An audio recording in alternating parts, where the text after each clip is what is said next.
kanyang dried mango with salt and chili. Ito, titikman natin. Pinadala po yan ni seller. Ayan, free sample po. Titikman po natin ang kanyang dried mango. Ito po siya, 250 grams po yan. 84 pesos lang po. Buksan natin. Ayan, sealable pa yung kanyang ano, yung kanyang plastic, sealable pa siya. Uy! Ito yung laman niya. Oh, ito yung laman niya, oh. Ang ganda.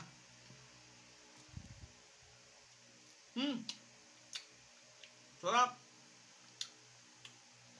Sakto-sakto yung alat, tapos anghang. Sarap, the best. Tapos yung tamis ng mangga, panalong panalo. Recommended ko to, napakasarap. 84 pesos lang po. 84 pesos. Check out nyo na po sa akin Yellow Basket, mga mi, mga di, brother and sisters. Dried mango, 84 pesos lang po. 250 grams, napakasarap. Sulit na sulit. Thank you, thank you.